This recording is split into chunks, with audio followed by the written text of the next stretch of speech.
Mañanas en Libertad, con Luis del Pino.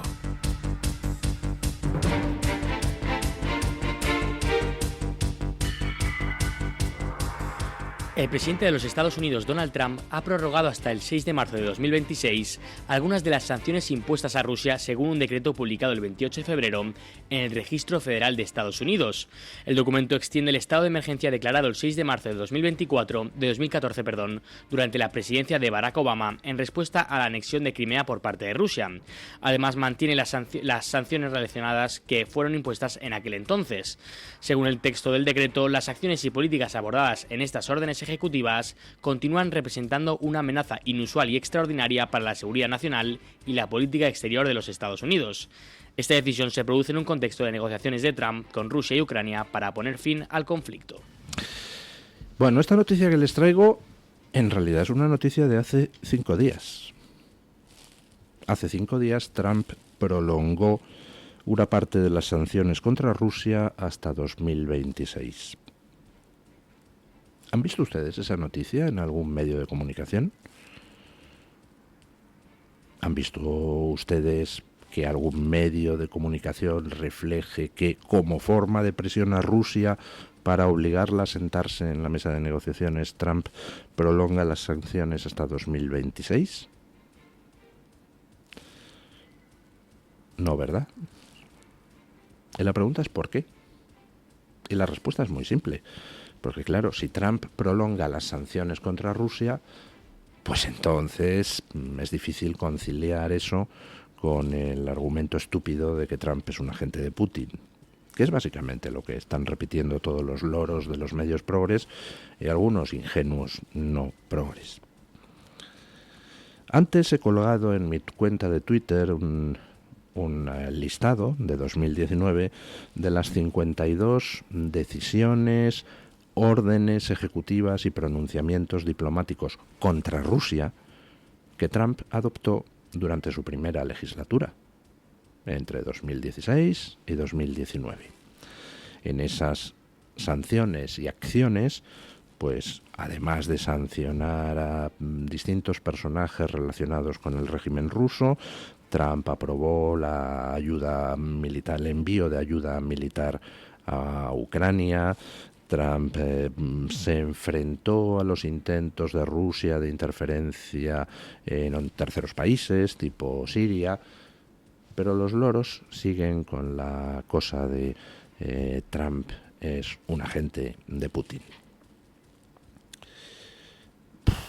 Yo no sé qué pretenden los loros, insisto, lo he comentado en el bloque de noticias anterior. Trump es un señor al que pudieron boicotear y humillar en la primera legislatura, al que han intentado matar antes de que se iniciara su segunda legislatura. Y Trump llega aprendido a la Casa Blanca. Y Trump no va a recular en sus promesas electorales, ni va a dejar de lado sus designios, porque sabe una cosa muy importante, que es que como deje el más mínimo hueco a quienes le boicotearon la primera legislatura, terminaron humillándole, silenciándole en redes sociales y le han intentado matar por 2 veces, si les deja el mínimo hueco, evidentemente van a ir a por él y van a continuar gobernando el mundo con sus redes corruptas. Trump sabe eso. Y a Trump le importa un bledo que le digan en las redes que es un agente de Putin. No lo es. Lo que está haciendo es defender los intereses de los Estados Unidos y además yo creo que está haciendo lo único moralmente aceptable en la guerra de Ucrania, que es no prolongar una guerra si no hay un plan claro de victoria, dejar de gastar dinero y hacer que deje de morir gente para nada. Porque si fuera para algo, pues entonces adelante con los faroles, vamos con la guerra hasta la derrota de Putin. Pero prolongar una guerra donde, para empezar, uno de los que se supone que es apoyo de Ucrania, que es la Unión Europea, se dedica a financiar el esfuerzo militar de Putin mediante la compra de hidrocarburos y otros productos, Pues hombre, no. En fin, prolongar esa guerra no tiene ningún sentido, porque hay gente que está jugando a que esa guerra sea infinita y no se le pueda ganar nunca a Putin. Con lo cual, pues lo que hace Trump es, primero, lógico y segundo, moral. ¿Cómo? ¿Que queréis prolongar esta guerra? Adelante, la vais a pagar vosotros. A ver si tenéis dinero para, a la vez, prolongar la guerra y seguir financiando a Putin. A ver si seguís teniendo, a ver si tenéis dinero suficiente para seguir con vuestro doble juego 3 o 5 o 25 años más. Esa guerra que se está librando contra Trump es una guerra fundamentalmente de medios. Es la guerra consistente pues en que si Trump prolonga las sanciones contra Rusia, nadie se hace eco de ello. Y al mismo tiempo se sigue con la matraca. Trump es un agente de Putin, etcétera, etcétera, etcétera. Es una guerra que consiste en que si Zelensky va a montar el numerito a la Casa Blanca, sacamos los 2 minutos finales donde se están enfrentando a gritos y decimos: Trump es un canalla, abusador, encerrona a Zelensky, ocultando el resto de la entrevista, ocultando que la entrevista iba estupendamente durante 40 y pico minutos, hasta que Zelensky, en la última pregunta, le da por montar el numerito y provocar a sus anfitriones, que son los únicos que le pueden ayudar. Luego veremos qué está pasando con esa supuesta ayuda de Europa a Ucrania. El único que le estaba ofreciendo a Ucrania una salida, y una salida razonable, era Trump. Y aquí las redes progres de desinformación y la élite progre de Occidente pues ha decidido que Zelensky tenía que reventar eso. Bueno, pues habrá que hacerse una pregunta. ¿Qué es Zelensky? ¿Antes ucraniano que progre o antes progre que ucraniano? Porque es que es fundamental esa respuesta. ¿Sánchez representa los intereses de España?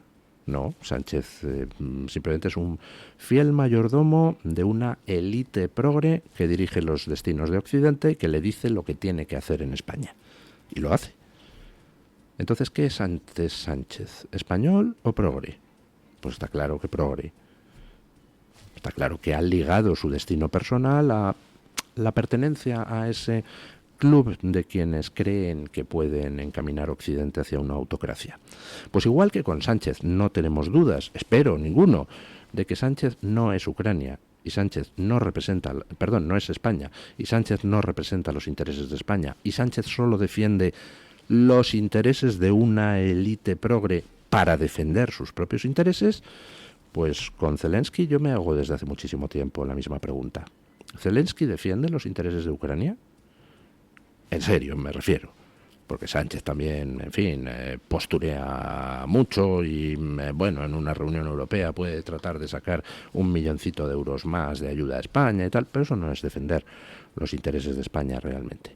¿Zelensky defiende los intereses de Ucrania o los de la élite progre que gobierna Occidente? Bueno, ahora solo gobierna la Unión Europea.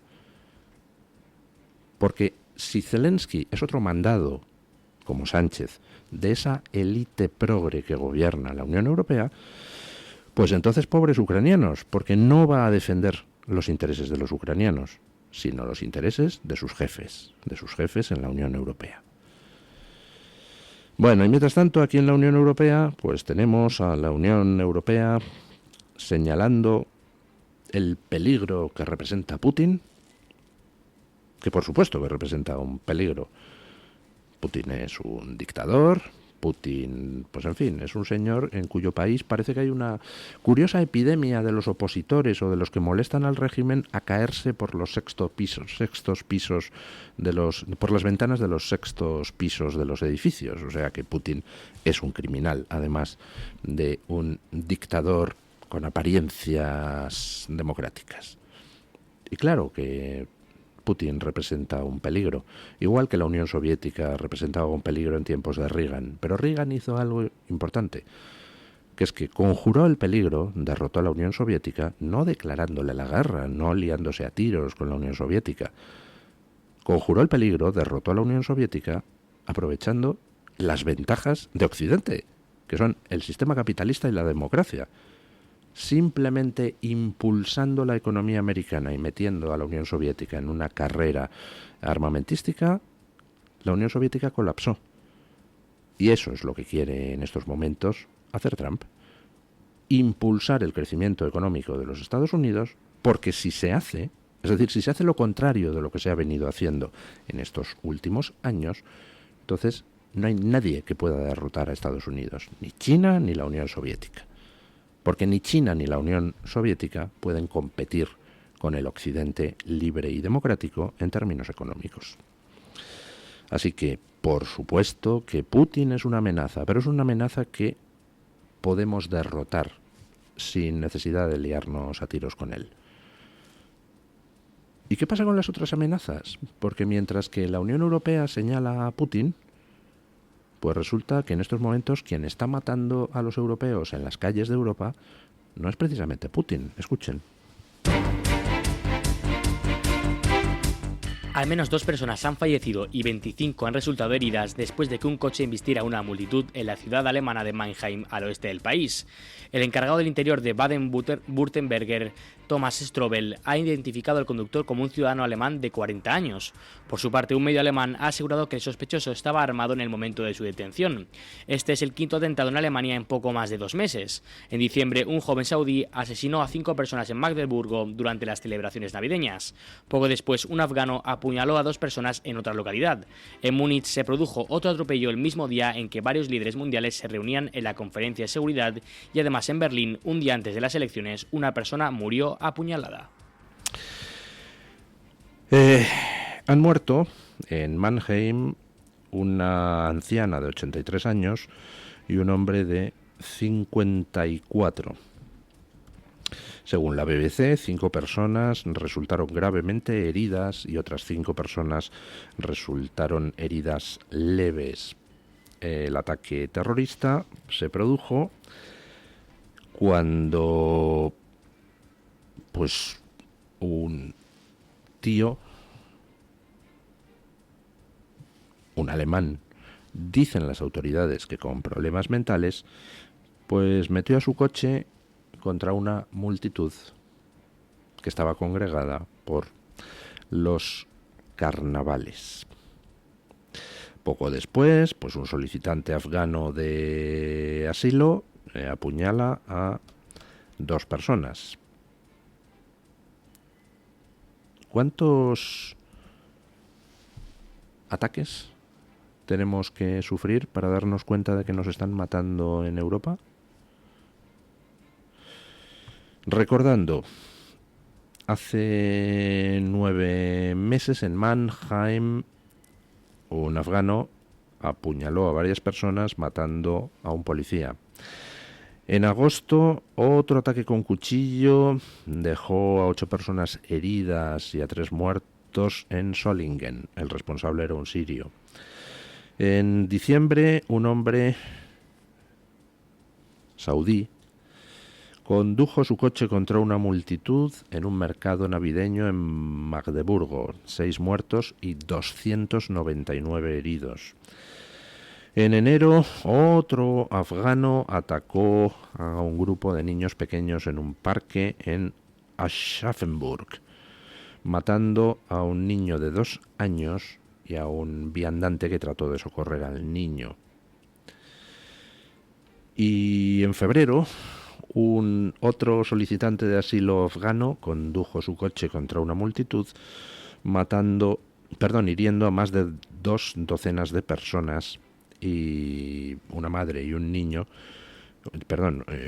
su niño murieron posteriormente a causa de las heridas. ¿Cuántos ataques más tenemos que sufrir? En estos momentos no es Putin quien está matando a ciudadanos europeos en suelo europeo, sino toda una serie de dementes o de radicales a quien una política equivocada de inmigración masiva ha llevado a las calles de Europa. Digo yo, puestos a proteger a los ciudadanos europeos de amenazas contra su vida, ¿no les parece a ustedes que la Unión Europea debería preocuparse por solventar esta amenaza? que sí está causando muertos en suelo europeo? Oiga, me parece muy bien que además se ocupe de la amenaza que Putin pueda representar para el futuro.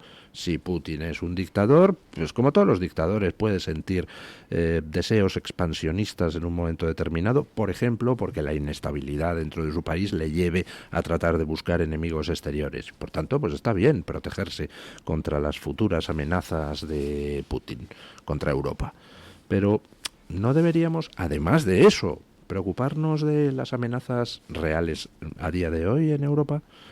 No deberíamos preocuparnos, no deberían las autoridades europeas preocuparse de quienes están matando a ciudadanos europeos en suelo europeo. Digo yo, no sé, por intentar algo distinto, ¿no? En fin, les hablé a ustedes hace ya tiempo, y les he hablado en numerosas ocasiones, de los famosos pendrives de Koldo. ¿Se acuerdan esos 2 pendrives que Koldo tenía en su casa y que dijo que eran de Ábalos?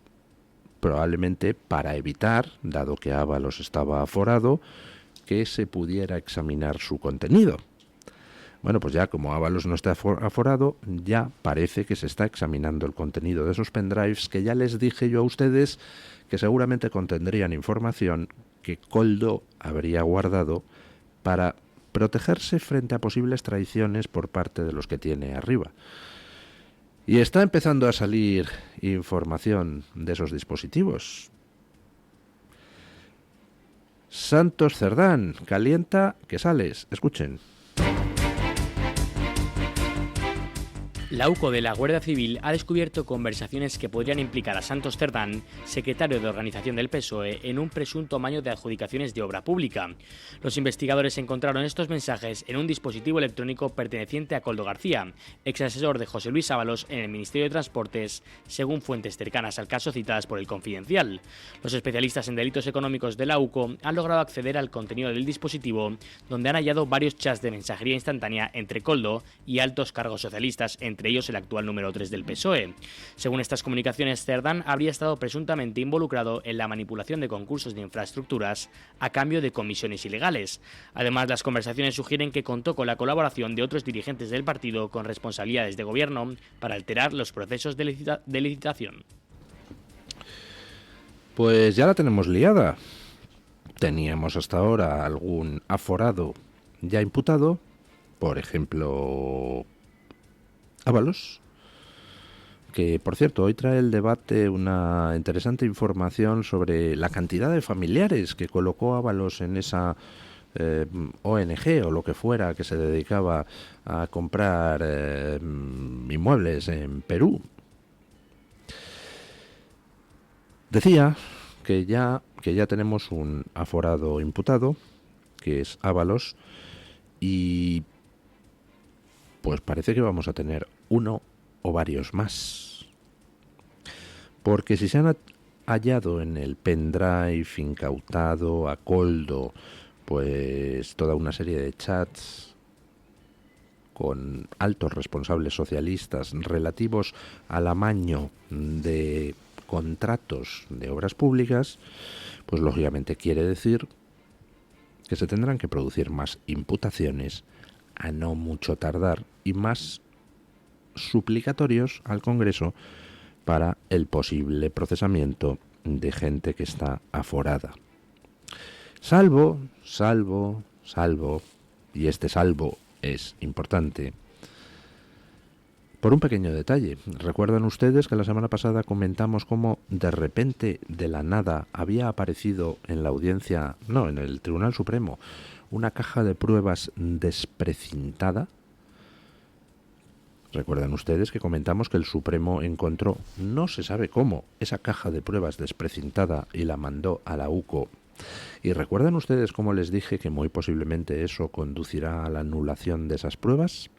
Entre esas pruebas, que posiblemente serán anuladas por falta de cadena de custodia, pues había uno de los pendrives de Koldo. Koldo tenía 2. La noticia de hoy, ¿a cuál se refiere? ¿Al pendrive que posiblemente sea objeto de anulación o al otro pendrive? al que no sería objeto de anulación, porque la diferencia es importante. Si estamos hablando del pendrive anulable, pues entonces da exactamente igual que haya chats con Santos Cerdán donde se vea la manipulación posible de obra pública, salvo que los datos contenidos en ese pendrive anulable puedan ser corroborados por otras vías, es decir, que den pistas para investigar en direcciones que permitan constatar, por ejemplo, que Santos Cerdán participó en amaño de contratos de obra pública. Bueno, no parece que el panorama de Santos Cerdán, en ningún caso, el panorama judicial, sea como muy esplendoroso. Y mientras tanto, pues ayer publicaba el periódico El País otra encuesta de esta en concreto de la empresa 40DB, que es la que hace los sondeos electorales para el periódico El País. Y parece, lo siento, Romerales, que las campañas contra Vox pues no están teniendo ningún efecto. Escuchen. El PSOE recorta distancias con el PP, que encadena 4 meses consecutivos de caída en estimación de votos, según el último barómetro del Instituto 40DB para El País. Los socialistas alcanzarían un 29,6% en intención de voto, situándose a 2,6 puntos del PP, que tiene un 32,2%. Cabe recordar que en el sondeo anterior la ventaja de los populares superaba los 4 puntos. Entre las principales fuerzas políticas, Vox es la única que mejoraría sus resultados con un 14,1% en estimación de voto, casi 2 puntos más que las anteriores elecciones. En contraste, el PP pierde un punto, el PSOE baja 2 y Sumar, con un 5,9%, sufre la mayor caída con más de 6 puntos de descenso. Por su parte, Podemos obtendría un 3,6%. Vox se mantiene como el partido con el electorado más fiel, más del 81% de sus votantes en 2023 repetiría su voto. El PP retiene el 80,7% de sus votantes, aunque pierde más de un 8% en favor de Vox. Por último, mientras tanto, la fidelidad del electorado socialista es menor, con un 72%. Bueno, pues llevamos asistiendo desde hace ya muchas semanas a una campaña bastante ridícula contra Vox, con movilizaciones de supuestos críticos que, oiga, mientras estaban en Vox eran todos ultraderechistas apestosos, pero ha sido decir un concejal de Matalascabrillas de abajo que me voy de Vox porque ya no es el Vox en el que yo creía, oiga, y le invitan a todas partes. Entonces deja de ser un ultraderechista apestoso y pasa a ser un crítico de Vox, al que por tanto hay que dar voz en todas partes. Bueno, la campaña es bastante ridícula y está teniendo momentos bastante sonrojantes. Y lo que es peor es que encima pues no tiene ningún efecto. Y no tiene ningún efecto por muchas razones que olvidan todos los que le encargan a Romerales que organice estos saraos. Primera razón. Vox importa 3 bledos. A ninguno de los votantes de Vox nos importa fundamentalmente Vox. Lo que nos importa es lo que Vox defiende. Y si mañana Vox desapareciera, porque yo qué sé, pues le da Santi Abascal por disolver el partido y dedicarse a la vida contemplativa en un monasterio de cartujos, si mañana Vox desapareciera, pues aparecería Vex, o Vix, o Bux, da lo mismo. Porque lo que hace Vox es recoger un malestar que no es impostado, no es una campaña de marketing, no es un invento de nadie, es un malestar real. Cada vez somos más los ciudadanos que estamos hasta la misma punta de los pelos de todo lo que está sucediendo, de que nos saqueen, de que nos machaquen, de que cada día nos hagan menos libres con más regulaciones, de que se dedique nuestro dinero a todo tipo de ladrones asquerosos, de que se aproveche cualquier tipo de situación crítica, ejemplo, la pandemia de COVID, para que haya gente haciendo dinero a expuertas, es decir, haciendo caja con la sangre de las personas. Y aquí en España lo podemos atestiguar con todo el tema de la trama de las mascarillas, donde había gente enriqueciéndose mientras los españoles morían a decenas de miles. Hay muchísima gente, cada vez más, que está harta de que, encima de que tienen que sufrir los problemas de una inmigración ilegal descontrolada y fomentada desde los poderes del Estado, encima de que tienen que sufrir esos problemas, se les insulta llamándoles xenófobos o se niegan los problemas. La gente está hasta las narices. Y por tanto, cualquier cosa que aparezca en el espectro político para recoger ese malestar, pues seguirá teniendo el mismo o más apoyo a medida que pase el tiempo. Entonces, para empezar, Vox, pues como recoge ese malestar, es imposible de destruir. Pero es que si lo destruyeran daría igual, porque saldría otra cosa. La época de los partidos que se dedican a estafar a los electores, a robar a la gente, a alterar la realidad, a imponer cada vez más normas que nos hacen menos libres, se acabó.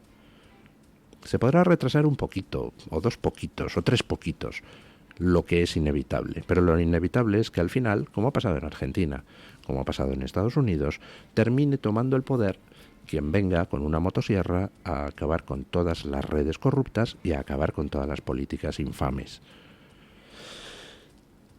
En segundo lugar, lo siento, Romerales, pero macho, no se le ocurre ni al que asó la manteca ponerse a organizar campañas contra Vox justo cuando el mundo está ardiendo. Fíjense ustedes en la escena, una escena dramática, de la Casa Blanca entre Zelensky y Trump.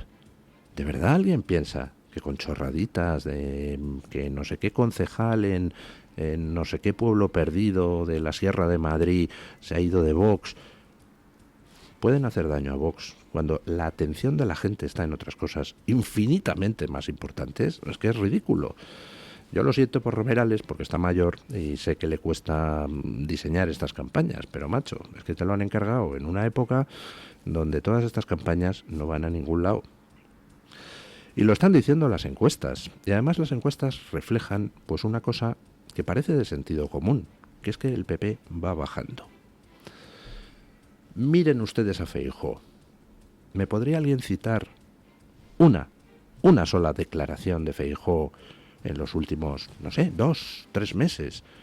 Desde que Trump ha llegado a la Casa Blanca, una sola declaración de Feijóo que digas, joder, qué liderazgo, tío, cómo se nota que contigo en el poder el país irá en el buen rumbo, en un sentido o en otro.